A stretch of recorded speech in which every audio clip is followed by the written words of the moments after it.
Hello guys, welcome back on board.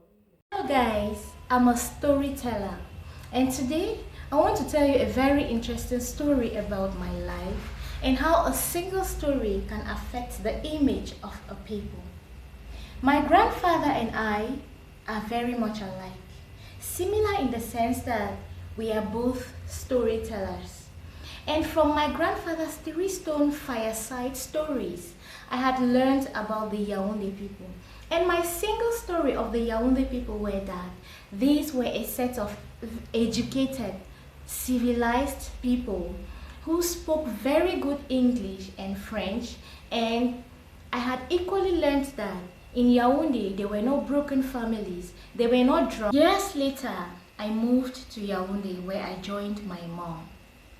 And while in Yaounde, though I met educated and civilized people who express themselves well in English and French, I equally met uncivilized and uneducated people. In my mother's house, there were three domestic staffs, amongst which was Elisabeth. And because of how skinny she was, my brother had nicknamed her ntoonton.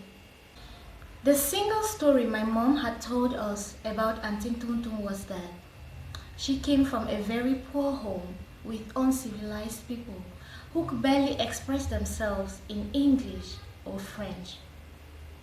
And all I felt for her was enormous pity. And my mom will gather some of our fairly used clothes, wash and iron, buy some foodstuff, and take to Auntie Tuntun's mom. One day, Auntie Tuntun had to visit her mother and I asked that I go with her.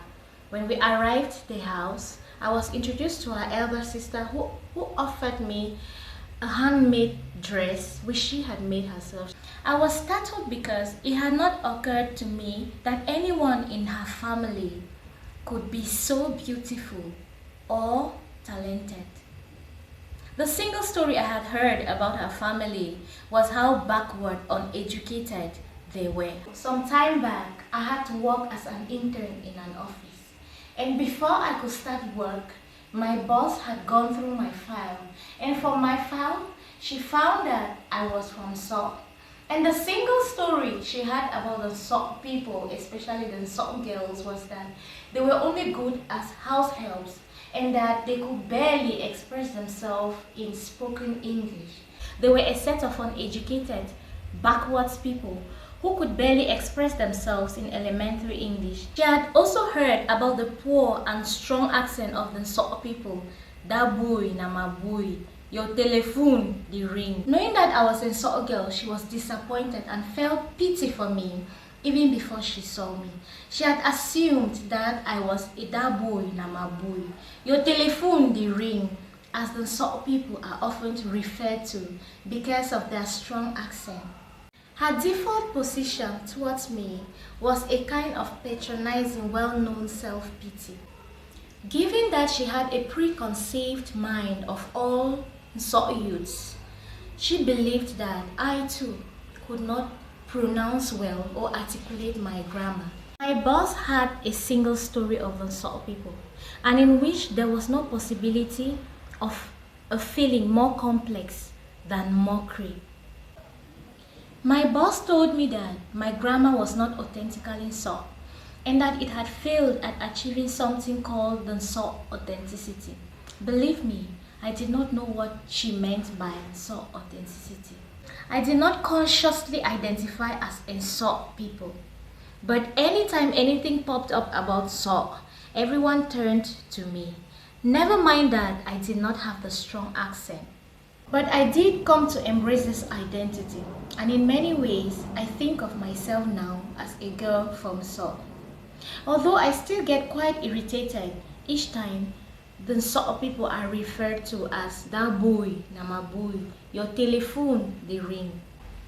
Also, I recently spoke at a seminar where one of the students walked up to me and said to me that it was such a shame that the Sok people called boy, boy, and phone, phone.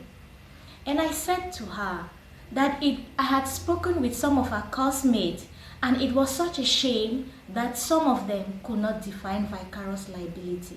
Now, I said that with a fit of mild irritation. J is a noun which loosely translates into to be different and greater than another.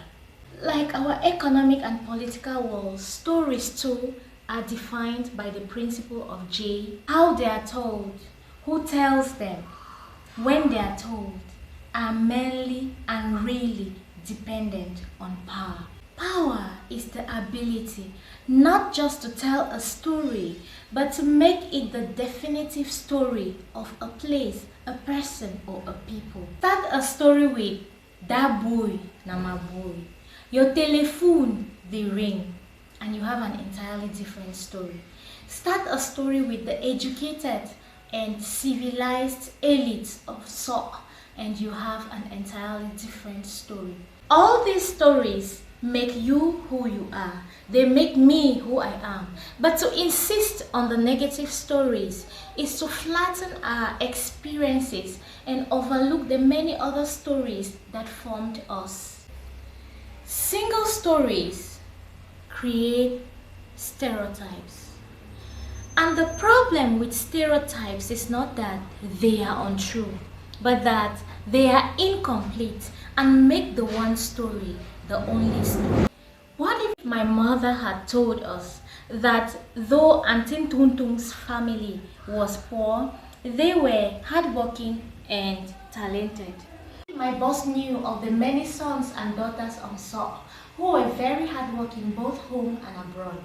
What if my boss knew how many businesses sons and daughters of So often start, and even though they are faced with adversity and challenges of life, they still strive to become? What if my boss knew about Fai Collins, a son of So who had made us all proud in the AFCON tournament? What if my boss knew about Saibini Warren Lee Soseka, a corporate communication strategist and peace advocate? He has served as a communication director, corporate manager, and consultant with different institutions, and currently the CEO of the Suyen Home Service. Boss knew that sons and daughters of So occupied positions even in the government.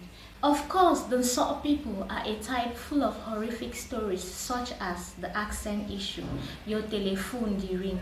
But there are other stories that are not about the unusual or strong accent, and these stories are just as important and deserve to be told too. The So people are a loving and fearless people who love their mother tongue so much such that they are willing to speak it at every social gathering, not minding what the audience might be.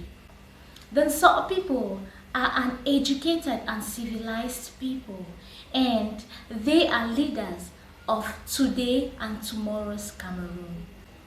I believe that it is unsafe to engage properly with a place or a person without engaging all the stories of that place or that person, black and white, red and blue. The consequences of a single story is that it robs a people of their dignity. It makes our recognition of their equal humanity difficult.